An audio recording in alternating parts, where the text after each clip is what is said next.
Hello दोस्तों, क्या आप चाहते हैं कि आपके बच्चे कल को बड़े होकर साइंटिस्ट, डॉक्टर या एस्ट्रोनॉट बने? या फिर आप ऐसे पेरेंट्स हैं जिनको ये मसला है कि उनके बच्चे साइंस में दिलचस्पी नहीं लेते, उन्हें साइंस बोरिंग लगती है, बॉटनी हो या फिर कोई और साइंस। आपके बच्चों के दिमाग को खोलने के लिए हमारे पास एक ऐसा आंसर मौजूद है जो आपकी और आपके बच्चे की जिंदगी को कंप्लीटली बदल सकता है। Let us take you to a place, an attraction in Lahore that has everything about science and joy. Welcome to Joy of Science.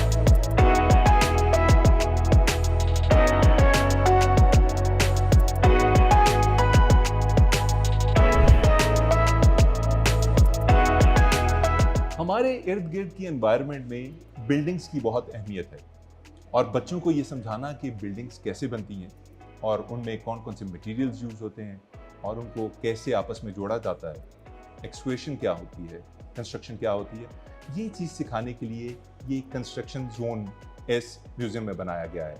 आप मेरे सामने देख सकते हैं कि मुख्तलिफ़ किस्म की मशीनरी है जिसे बच्चे खुद ऑपरेट कर सकते हैं और वो मज़ा ले सकते हैं जो कंस्ट्रक्शन के फील्ड में है। मैं इस ब्लॉक को उठाने की कोशिश कर रहा हूँ लेकिन ये मेरे से उठ नहीं रहा, बट आई होप कोई बच्चा मुझे इसमें बड़े आराम से शिकस्त दे सकता है, because this is something really very exciting and full of Joy.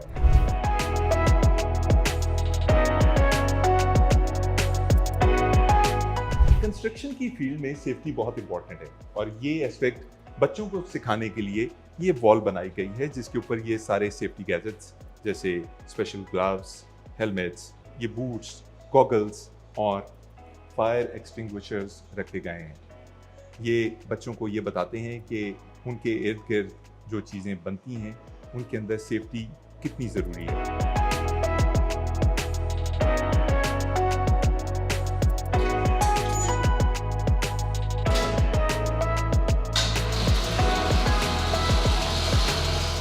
Construction और क्लीनिंग की दुनिया के अंदर इन लिफ्ट्स का बहुत अहम किरदार है। ये लिफ्ट्स लोगों को इस काबिल बनाती हैं कि वो बुलंदोबाला इमारतों के ऊपर मुख्तलिफ चीज़ों को पहुंचा सकें और उनकी क्लीनिंग कर सकें। जब ये ऑपरेशंस बच्चे खुद अपने हाथों से करते हैं तो उन्हें इन पर काम करने वालों की अहमियत का अंदाज़ा होता है और उनकी कदर कीमत भी उनके दिल में बढ़ती है।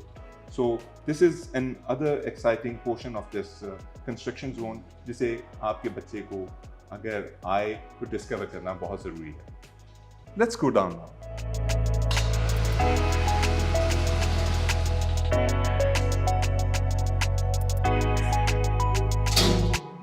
जॉय ऑफ साइंस म्यूजियम के अंदर इस तरह की चीज़ें जो है ना वो मुझे अट्रैक्ट कर रही हैं, तो बच्चे इनसे कितना फैसिनेट होंगे।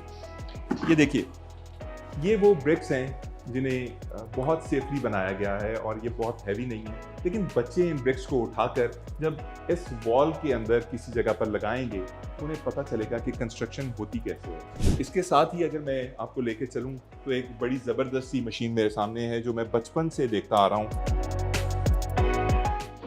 और फिल्मों और वीडियोज़ के अंदर इस मशीन को जो एक्सक्वेटर मशीन कहलाती है इस्तेमाल होता देख के मेरे दिल में ये ख्वाहिश जन्म लेती थी कि मैं भी कभी इसे यूज़ करूं।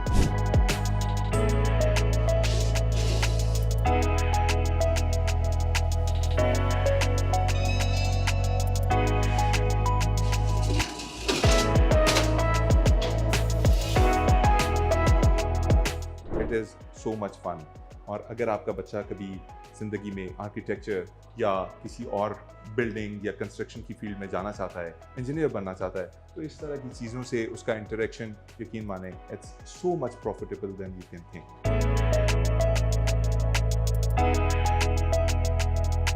जॉय ऑफ साइंस का ये सेगमेंट आपको उन एरियाज़ की तरफ लेके जाता है जो साइंस में बहुत अहमियत के हामिल हैं।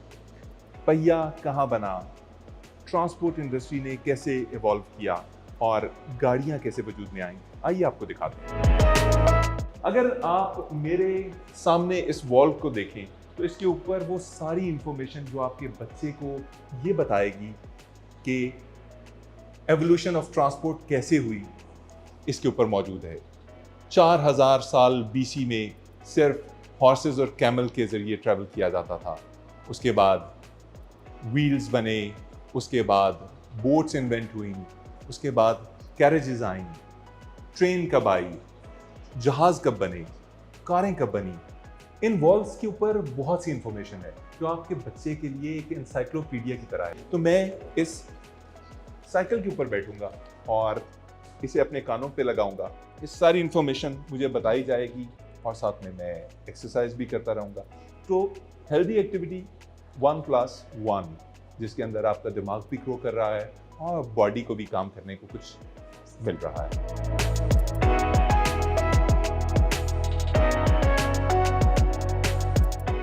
यार, अगर एक्सरसाइज वाकई इतनी इंफॉर्मेटिव होती है तो मैं तो रोज एक्सरसाइज करूंगा।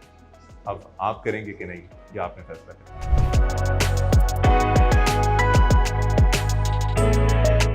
जॉय ऑफ साइंस का ये एग्जिबिट आपको बताएगा कि गाड़ियां और उनके मुख्तलिफ हिस्से कैसे काम कर सकते हैं।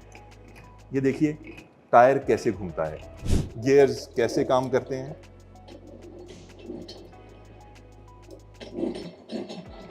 अगर आपकी गाड़ी फर्स्ट गियर में घूम रही है तो वो कैसे पावर यूटिलाइज करेगी, और अगर आप उसे सेकंड गियर में ले जाएंगे तो उसकी वर्किंग कैसे होगी। गाड़ी के इस मैकेनिज्म को भी इसमें एक्सप्लेन किया गया है, जिसमें टायर को रोटेट करने के लिए क्या किया जाता था और जिसे हम पंजाबी में गोडे कहते हैं, वो कैसे काम करते हैं।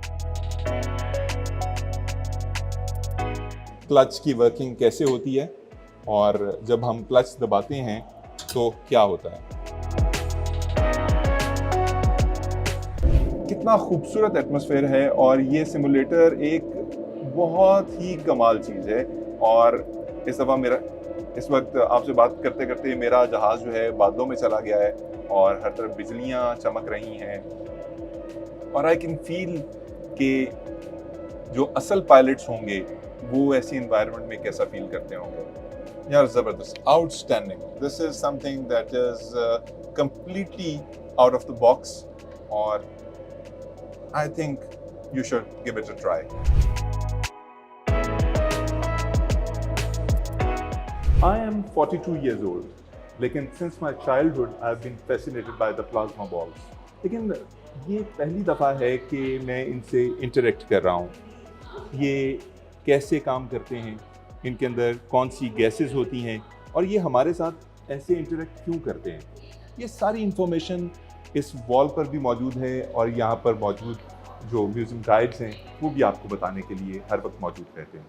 So do give it a try. This is exceptionally fascinating. ये दो खूबसूरत से परिंदे जो यहाँ बैठे हैं अभी गाएंगे भी और नाचेंगे भी, और ये कैसे मुमकिन होगा।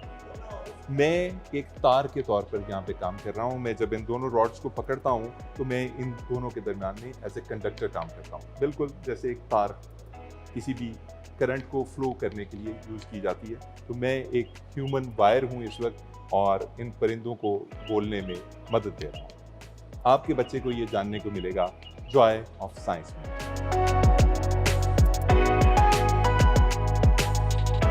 इस वक्त जो चीज़ आप देख रहे हैं ये दुनिया की पहली एनिमेशंस में शुमार होता है और इसके अंदर होता ये था कि मूवमेंट को इस तरह से लाइट के साथ इंटरेक्ट करवाया जाता है कि एक साकित परिंदा आपको उड़ता हुआ नजर आता है। AI रूबिक क्यूब सॉल्व करेगा। मैं इस बटन को प्रेस करूंगी, ये रूबिक क्यूब अनसॉल्व हो जाएगा। अब इस बटन को प्रेस करते ही ये सॉल्व होगा। अब इसके सॉल्व होने की टाइमिंग क्या है, 40 सेकेंड। मतलब ये रूबिक क्यूब AI 40 सेकेंड्स में सॉल्व कर रहा है। लेकिन अगर हम इसके वर्ड रिकॉर्ड की बात करें तो वो 3 सेकेंड्स में वो सॉल्व हुआ है और वो एक ह्यूमन ने किया है। इट्स मीन दैट के AI अभी भी ह्यूमन से पीछे है।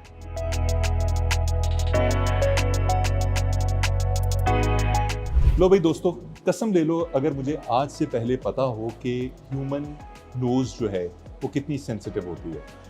मैंने आज जाना कि ह्यूमन नोज इतनी सेंसिटिव है कि ये 1 ट्रिलियन से ज़्यादा सेंट्स यानी खुशबुओं का आपस में डिफ्रेंशिएट कर सकती है उसे और उनको सूंघ सकती है। Very knowledgeable. ये है रोल्ड सरफेस। पहले तो इसके यूज़ की बात करते हैं कि ये यूज़ कहाँ पे हो रहा है। न्यूक्लियर पावर प्लांट्स देखें, उनकी शेप्स देखें, आपको यहाँ पे नजर आएगी। अब जैसे ही हैंड व्हील को मैं रोटेट करती जाऊंगी, करते जाओ। चलिए जी, अब देखिए हमारे पास एक परफेक्ट शेप आ गई। अब ये शेप कौन सी है? न्यूक्लियर पावर प्लांट की। ये आर्किटेक्ट्स में यूज़ होती है ये वाला फेनोमेना। इसमें क्या है कि कोई डोम शेप बनानी हो या फिर न्यूक्लियर पावर प्लांट्स बनाने हो, कोई भी shape what ever the shape is, तो उसके लिए ये वाला फेनोमेना यूज़ किया जाता है। इसको हम क्या कहते हैं? Hyperbola shape.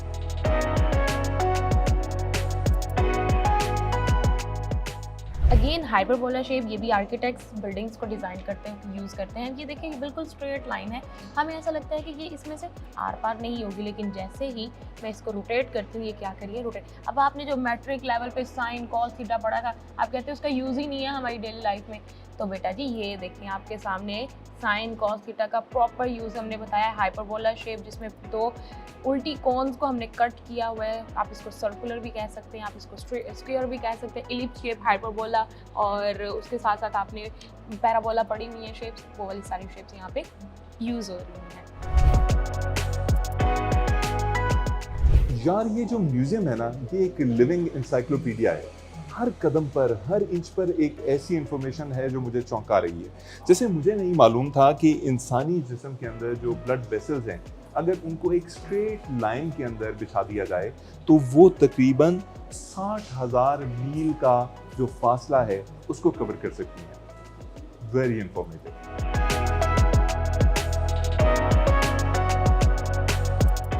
यार मेरा बड़ा स्ट्रॉन्ग बिलीफ है कि दुनिया में अगर कोई मैजिक है तो वो साइंस है या फिर मोहब्बत। लेकिन मोहब्बत पे बात नहीं करते, आज बात करते हैं साइंस पे।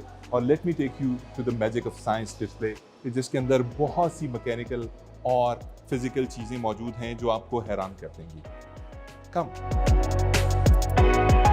जादू देखना है, दिखाऊं कि किस तरह म्यूजिक लोगों और चीज़ों को नाचने पर मजबूर कर सकता है। Come on.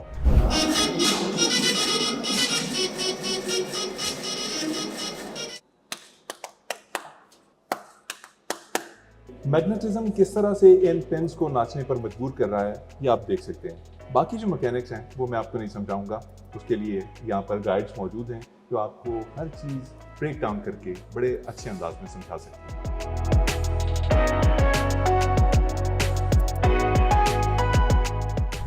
ओबीडियंट बॉल, अब ये किसको ओबे कर रही है? ये हमें नहीं कर रही, ये बर्नौली अंकल की इक्वेशन को ओबे कर रही है। यहाँ पे हो क्या रहा है कि उसने हमें बताया था कि फास्ट एयर, जहाँ पे एयर की स्पीड बहुत फास्ट होगी वहाँ पे प्रेशर लो होगा, और जहाँ पे स्लो एयर होगी वहाँ पे प्रेशर हाई हो जाएगा। अब जैसे रूम है, ये हमारा कमरा है, यहाँ पे प्रेशर कितना है? 180 है, और एयर की स्पीड बहुत कम है। तो यहाँ पे देखें, इतने से एरिया में हवा की स्पीड बहुत ज़्यादा है। इट्स मीन दैट यहाँ पे इतने से एरिया में प्रेशर बहुत कम है। तो जब मैं बॉल को यहाँ पे स्टार्ट करती हूँ, बॉल क्या करेगी कि बाहर गिरने की बजाय अंदर की तरफ जा रही है। इसको अंदर कोई चीज़ अट्रैक्ट नहीं कर रही, बट ये जो इधर प्रेशर है वो वाला प्रेशर इसको अंदर की तरफ धकेल रहा है। This is water droplet movement. यहाँ पे आपने देखना है कि वाटर की मूवमेंट कौन सी है और मेरे हैंड की मूवमेंट कौन सी है। नाउ यू कैन सी, मेरा हाथ यहाँ पे कौन सा मूव कर रहा है? रोटेट, मतलब सर्कुलेट कर रहा है। और आप मूवमेंट चेक करें ऊपर वाटर की, तो वो कौन सी है? एक लीनियर मूवमेंट है। तो बच्चे 9th क्लास वाले बच्चों को तो ये बहुत अच्छे से आता होगा, ट्रांसलेटरी मोशन, कि एक ऑब्जेक्ट सर्कुलर भी मूव कर रहा है और लीनियर भी मूव कर रहा है।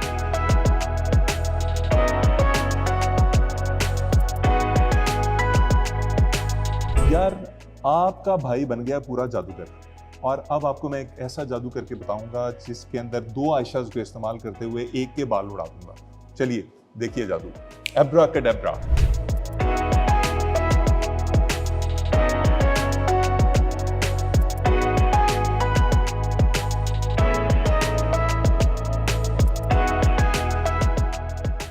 यार ये जो जादुई हेयर ड्रेसिंग हुई है ना, अब इसको खत्म करते हैं और आपको मैं बताता हूँ कि इसके पीछे असल साइंस क्या है। Ayesha please bring Ayesha back to normal.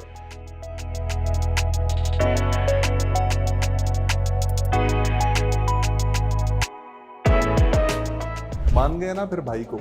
यार असल में अभी जो आपने जादू देखा वो जादू नहीं है, एक साइंस थी। और साइंस क्या थी कि आपकी बॉडी के ऊपर जो इलेक्ट्रोस्टैटिक चार्जेस होते हैं वो किस तरह से आपके बॉडी के बालों को खड़ा कर देते हैं। आपने ये तो देख लिया। ये वही करंट है जो आपको कभी कभी पड़ता है जब आप सर्दियों में मोटे कपड़े पहनते हैं और उसके बाद अपनी गाड़ी को टच करते हैं या फिर किसी दूसरे बंदे से हाथ मिलाते हैं तो आप दोनों के हाथों पे करंट फील होता है। ये तकरीबन वैसा ही फिनोमिना था लेकिन उसको ज़्यादा सेफ अंदाज में किया गया। So let's do some more activity like this.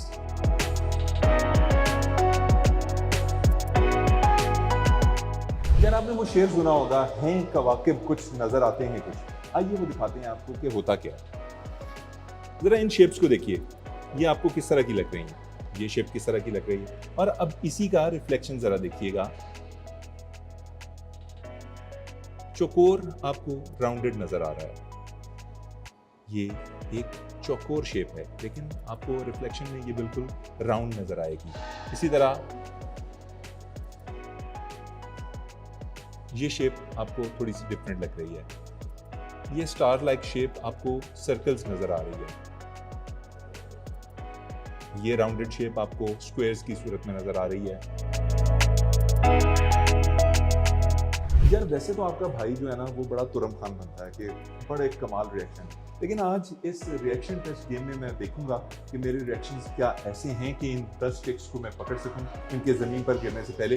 Let's see and test.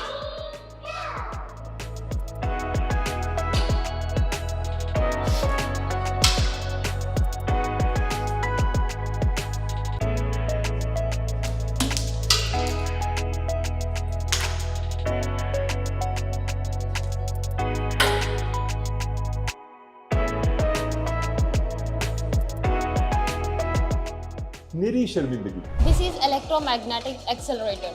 अब यहाँ पे हो क्या रहा है, मैग्नेट्स सबने देखे हैं लेकिन यहाँ पे यूज किए गए हैं electromagnets. As you can see copper coil here. अब कॉपर कॉइल का फील्ड बहुत हाई होता है। ये मैग्नेटिक फील्ड जनरेट कर रहे हैं और उसका एक पोल नॉर्थ एक साउथ। जैसे ही ये मेटल की वॉबिस के पास पहुँचती है, एक पोल उसको अट्रैक्ट कर रहा है, दूसरा उसको रिपेल कर रहा है। अब ये प्रोसीजर होता रहेगा अंटिल अनलेस पीछे से हम करंट रिमूव ना करें तब तक। अब इसकी प्रैक्टिकल एप्लीकेशन की हम लोग बात करते हैं। आपके पास MRI, CT scan, bullet train, ये सब कुछ इस पे वर्क कर रहा है, इसी बेस पे वर्क कर रहा है।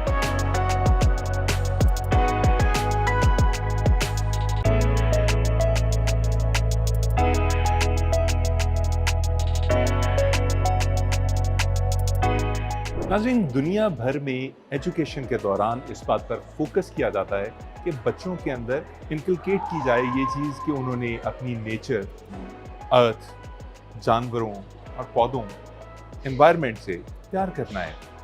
अनफॉर्चुनेटली पाकिस्तान में ये चीज़ उस तरह से बच्चों को सिखाई नहीं जाती, लेकिन जॉय ऑफ साइंस के अंदर एक स्पेशल फ्लोर है जो डेडिकेट किया गया है मदर नेचर के नाम।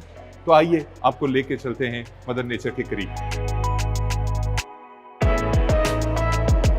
नाज़रीन, आप देख सकते हैं कि यहाँ मुख्तलिफ किस्म के तने दरख्तों के लगाए गए हैं और मेरे राइट साइड पे अभी मैं आपको दिखाऊंगा कि एक चार्ट है जिसमें बताया गया है कि आप किसी भी तने को देखकर ये अंदाज़ा कैसे लगा सकते हैं कि उस दरख्त की उम्र क्या होगी। किसी भी दरख्त के ऊपर हर साल 2 बड़े मौसम आते हैं, एक सर्दियों का और एक गर्मियों का। जब सर्दियों का मौसम आता है तो दरख्त सूखता है और उसकी जो खाल है वो मोटी हो जाती है। गर्मियों में वो दोबारा से पनपने लगता है और ग्रीनरी की तरफ वापस आता है जिससे उसकी स्किन सॉफ्ट हो जाती है और हर साल ये तहें बनती जाती हैं। तो अगर आप किसी भी दरख्त के तने को देखें तो उसके अंदर बनने वाली लाइनों को गिनकर ये अंदाज़ा लगा सकते हैं कि वो दरख्त कितने साल जिया था। जैसे शहतूत का ये दरख्त 61 साल की उम्र में कटा। Good work boy. दोस्तों, यकीन कीजिए कि अगर आप अपने बच्चों के साथ एक दफ़ा यहाँ पे आ गए तो आपके बच्चों के अंदर मदर नेचर की मोहब्बत इस तरह से ठाठे मारेगी कि आप चाह के भी उसे खामोश नहीं कर सकेंगे। इसमें तरह तरह के जानवर रखे गए हैं, तरह तरह के डिस्प्लेज हैं। जैसे ये एक डिस्प्ले है जिसके अंदर एक घड़ियाल है, एक डेजर्ट मॉनिटर है और एक कैस्पियन कोबरा है। आइए जरा आपको दिखाते हैं कि ये कैसे बोलते हैं।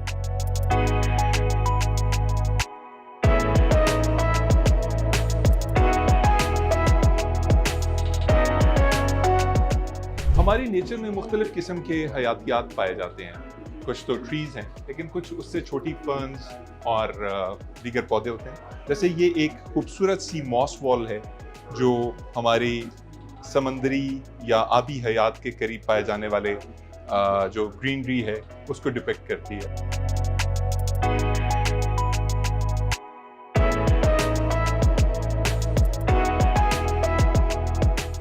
नाज़रीन, आपके नन्हे नन्हे एक्सप्लोरर्स को ग्रीट करने के लिए और ट्रीट करने के लिए यहाँ पे एक टॉकिंग ट्री भी है। ये खूबसूरत सा दरख्त जो मुख्तलिफ एनिमेशंस के ज़रिए, मुख्तलिफ मूवमेंट्स के ज़रिए बच्चों को ये बताता है और एक्सप्लेन करता है कि नेचर है क्या और आप उसको किस तरह से प्रोटेक्ट कर सकते हैं। एक ज़बरदस्त किस्म का एडिशन है इस म्यूज़ियम के।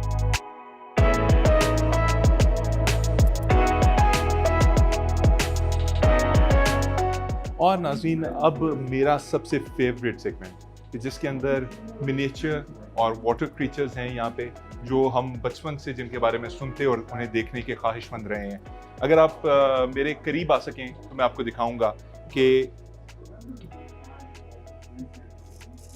आप किस तरह से इंटरेक्ट करके एक मेंढक के टैडपोल से उसको डिफरेंट स्टेट्स में आता देख सकते हैं और फिर वो किस तरह एक फुली ग्रोन मेंढक बन जाता है। बचपन में बुक्स में ये पढ़ते आए थे, मगर पहली दफ़ा इसको रियल लाइफ में देखने का एक्सपीरियंस हुआ। उससे ज़्यादा एक्साइटिंग ये है कि आप इस एक्वेटिक एनवायरनमेंट के अंदर इन जानवरों के साथ इंटरेक्ट कर सकते हैं। ये ग्लव्स अपने हाथों के ऊपर चढ़ा के, जिसके अंदर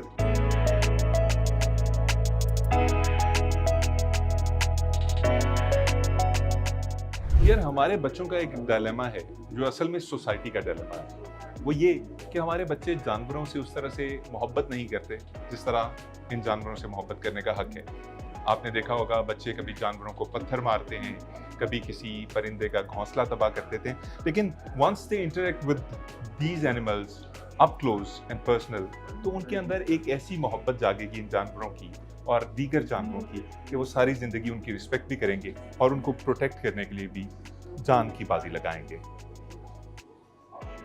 ये एक और डिस्प्ले है जिसके अंदर मुख्तलिफ किस्म के हशरात यानी कीड़े रखे गए हैं और इसके अलावा नीचे कुछ डिस्प्लेज हैं जिसमें एक बैट या चमगादड़, उसका स्केलेटन है।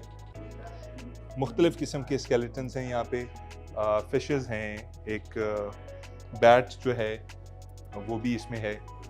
मेरे सामने एक बहुत ही खूबसूरत सी वॉल है जिसे बटरफ्लाई वर्ल्ड का नाम दिया गया है और उसमें तरह तरह की जो तितलियां हैं उनको महफूज किया गया है। और ये जो चीज़ें हैं ये आप जब एक दफ़ा देख लेते हैं तो you can't undo them, because आपको पता चलता है कि नेचर कितनी ही खूबसूरत है।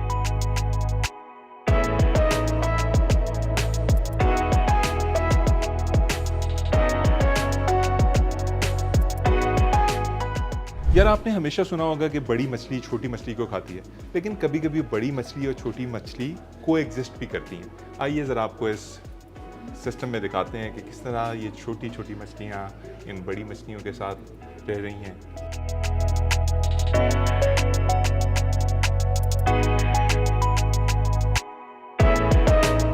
Well, this is earthquake activity. यहाँ हम देखेंगे कि किस तरह से अर्थक्वेक आते हैं और हमारी बिल्डिंग्स को इफेक्ट करते हैं। ये हमारे पास सेismic प्लेटफॉर्म है, ठीक है। यहाँ पे हम देखेंगे कि बिल्डिंग कैसे इफेक्ट होगी जब अर्थक्वेक आएगा।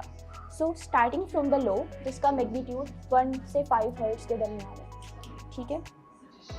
अभी आपकी बिल्डिंग ज़्यादा इफेक्ट नहीं हो रही। पंजाब में मोस्टली इसी तरह के अर्थक्वेक्स आते हैं।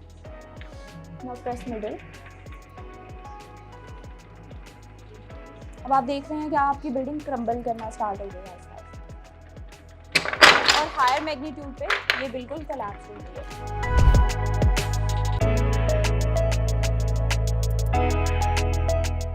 यार हमने हाथियों को हमेशा खौफ की और ताकत की अलामत समझा, लेकिन अगर आप इस चार्ट को और इस इंफॉर्मेशन बोर्ड के ऊपर नज़र डालें तो आपको पता चलेगा कि ये खूबसूरत ताकतवर क्रीचर जो है किस तरह दूसरे जानवरों के लिए मददगार साबित होता है। ये ट्री मूवर्स हैं, ये वाटर फाइंडर्स हैं, ये सॉइल हेल्पर्स हैं और ये सीड स्प्रेडर्स हैं। सो ज़रा इसकी आवाज़ भी सुन लेते हैं। अब मैं आपको लेके जा रही हूँ एक छोटे से टूर पे जो कि है फॉसिल फ्रंटियर्स का। जैसे कि आप सब जानते हैं कि पाकिस्तान एक ऐसा कंट्री है जो कि नेचुरल रिसोर्सेज से माला माल है। सबसे पहले हम यहाँ देखते हैं कि आपको यहाँ पिंक सॉल्ट के कुछ ब्लॉक्स नज़र आ रहे हैं, ठीक है। ये ख्योड़ा माइन से मंगवाए गए हैं और ख्योड़ा माइन दुनिया की सेकंड लार्जेस्ट माइन है। उसके बाद ये कोल माइन की डिमोन्स्ट्रेशन है। यहाँ पे आप देख सकते हैं कि किस तरह से कोयला टनल से बाहर आ रहा है। पाकिस्तान में इसके रिसोर्सेज पाए जाते हैं बलूचिस्तान में और थर डेजर्ट में। उसके बाद यहाँ आप देख सकते हैं जेम स्टोन्स को जो अपनी रॉ फॉर्म में ऐसे दिखते हैं, और पाकिस्तान ऐसा कंट्री है जो कि जेम स्टोन से भरा पड़ा है। उसके बाद ये पेलियोंटोलॉजी की एक एक्टिविटी है जहाँ हम बच्चों से कहते हैं कि वो बोन्स को डिग करें और डिफरेंट फॉसिल्स निकालें। उन्हें फॉसिल्स के बारे में बताया जाता है, पेलियोंटोलॉजिस्ट का बताया जाता है कि किस तरह से जो पेलियोंटोलॉजिस्ट होते हैं बोन्स को डिग करते हैं, फॉसिल्स निकालते हैं और फिर ये फिगर आउट करते हैं कि फॉसिल कितना पुराना है और किस ईरा से बिलोंग करता है। लाइक अगर उन्हें कोई बोन मिली है, ठीक है, उस पर डिफरेंट टेस्ट अप्लाई करते हैं जैसे कार्बन डेटिंग, हाफ लाइफ, और उससे वो पता लगाते हैं कि अच्छा ये कितने साल पुराना है। तो लाइक अगर कोई 150 मिलियन ईयर्स पुराना है तो इससे वो अंदाज़ा लगा लेते हैं कि अच्छा 150 मिलियन ईयर्स पहले तो जुरासिक पीरियड था, तो हो सकता है ये किसी डायनासोर का फॉसिल। दोस्तों मेरे साथ इस वक्त मौजूद हैं इस म्यूज़ियम की एकेडमिक कोऑर्डिनेटर आयशा रहमान, और हम आयशा रहमान से पूछते हैं कि यहाँ पे किस किस्म के स्कूल्स आते हैं, किस किस्म के जो यहाँ पे टूर्स हैं वो आ सकते हैं, और क्या फी स्ट्रक्चर है, किस किस्म की टिकटिंग है यहाँ पे। तो आयशा ज़रा थोड़ा सा बताइएगा जो लोग यहाँ पे आना चाहते हैं। जी बिल्कुल, मैं आपको बताना पसंद करूँगी कि हमारे पास यहाँ पे हर तरह के स्कूल्स आते हैं। बेसिकली हम स्टेम एजुकेशन को जो है वो फॉलो कर रहे हैं, तो इसके अकॉर्डिंग हमारे पास जितने भी स्कूल्स आते हैं वो रेलिवेंसी लेकर आते हैं। लाइक हमारे पास कोई भी स्कूल आ रहा है तो उनको ये ऑलरेडी बुकिंग करवानी पड़ती है हमारे पास, और अभी जो हम चार्ज कर रहे हैं इसके लिए हमारी टिकट प्राइस जो है वो 700 है, लेकिन हम फिलहाल जो है वो एक डिस्काउंट ऑफर दे रहे हैं फ्रॉम लास्ट मंथ जो कि 500 हमने कर दी है। 100 बच्चे आ जाते हैं इकट्ठे, तो आपके जो गाइड्स हैं वो किस तरह से उन्हें मैनेज करते हैं? एक्चुअली हमारे गाइड्स जो है ना वो हर सेक्शन में 10 से 20 बच्चे जो है ना वो लेकर चले जाते हैं, और इनको हम इतना टाइम अलॉट कर देते हैं कि इस टाइम पीरियड में आपने जो है हर बच्चे को जो है हैंड ऑन एक्टिविटी करवा देनी। आप थोड़ा सा पेरेंट्स को या लोगों को बताइए कि ये जो म्यूज़ियम है ये किस एज से किस एज तक के लोगों के लिए है। Because I am 42 right now and I feel like a kid, because हर चीज़ जिसको मैं पहले किसी और तरह से जानता था